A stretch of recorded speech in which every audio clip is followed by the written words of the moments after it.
Hey everyone, welcome to the video. Today I want to be talking about, obviously by the title, finding the right job as someone on the spectrum. So personally, my belief is to find the right job when you're on the spectrum, high functioning autism, low functioning autism. Basically, you're trying to get work, is find something that is within your warehouse, probably more so that is within your interests. And I'm meaning niche it down. I'm not saying, oh yeah, my interest is, in my case, IT. I do have a story, but my interest isn't in IT. I can do anything in IT. No, niche it down.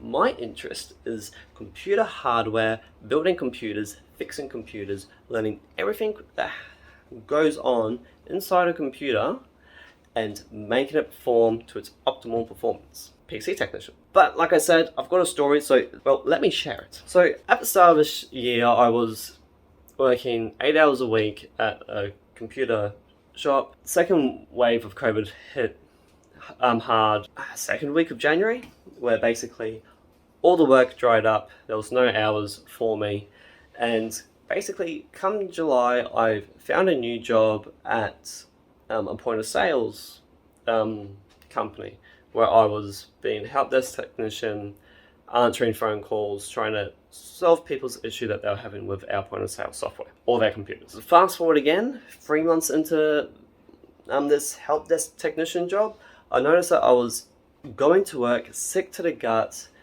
and starting to feel very numb and I guess dissociated with everything in life. I was beginning to get down in the dumps and everything, and one day I had a really bad experience with a customer. This was at 10 o'clock in the morning. I had this bad experience with the customer and my brain just shut off, and I got through the day, got home. I live in a townhouse, by the way, and the stairs for upstairs are right at the front door. Got on the front door, sat at the stairs and just broke the hell down. I just, in the tears, life was a wreck. Talked to my partner about it. She came home. She's like, "Oh no, what's wrong?" A bit more caring than how I make it sound. A lot more love and a lot more clearly I can't show emotion, but she was concerned and did her role as my partner.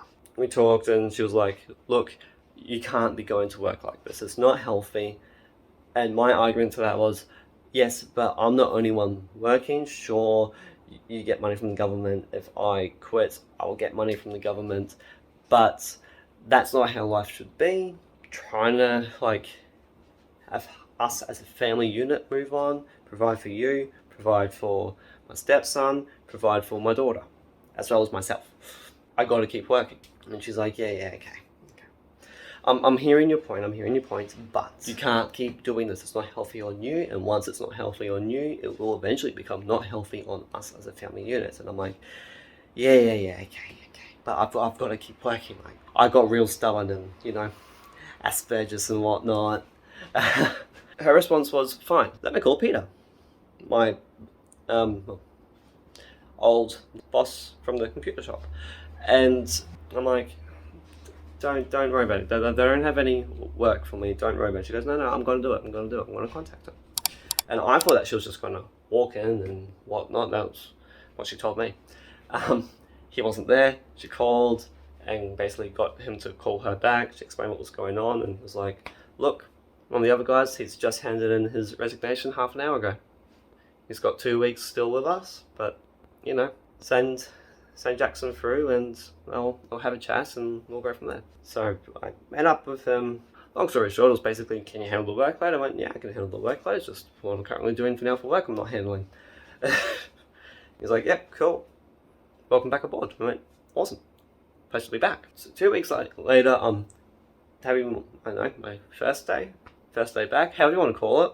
I'm back for my first day and I am not sick at all. I'm excited to be at work. And I'm now 6 weeks in, and I think I've only had 2 days where I wasn't sick to the gut going to work, but the autism, the Asperger's was a little bit more involved those days, which in turn had me a bit more stressed. One of which was actually today.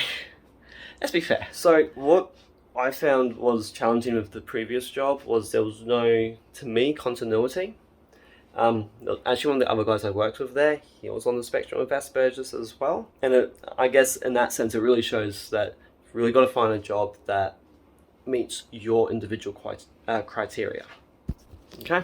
With that being said, though, there been, to me, no continuity between client to client, and it was a case of having to learn each and every different client's how things are set up and whatnot. It just did my head in. Didn't feel like I was learning anything. In fact, the best moments I had on those jobs when it was something heavily computer parts related, and most of the times that happened was talking to a colleague trying to fix a problem that they were having with their own computer. Enough said. And like obviously, like no job's 100% perfect. No job's 100% perfect. There's some things about working at the computer shop that personally I don't enjoy, but we have processes, and it takes actually a lot of work to get to a point where this is something new that I'm learning and have to deviate, because the process that we have in place are rather simple, rather effective, and it helps just get the job done. So yeah, like if you're looking for work, look for work in your fields of interest and niche it down so that, sure, it's going to make it hard to get a job, but you're probably going to be 10 times happier once you actually get that job. And like, I'm not meaning something like working at McDonald's. Do that. If you can get a job in the meantime, do that. It's probably going to be a real, I wouldn't say life-changing, but for personal experience, it's going to be a lot of growth with something that you don't particularly enjoy. I feel like my 3 months at the point of sale company, I've actually grown a lot more as a person than what I anticipated that I would. And let's be fair, part of that is I don't like making phone calls. I'm now more willing to make phone calls because I had to do it. In saying that though, again, finding a very niche job is hard to do. And as I was saying, if you can find something that you are happy with in the meantime, go for it. It may not be a forever job. Upskill yourself, apply for jobs that are in your niche. And to be fair, for the point of sale job, I knew it wasn't completely in my niche, but it was somewhat in there being IT, and I really needed a job.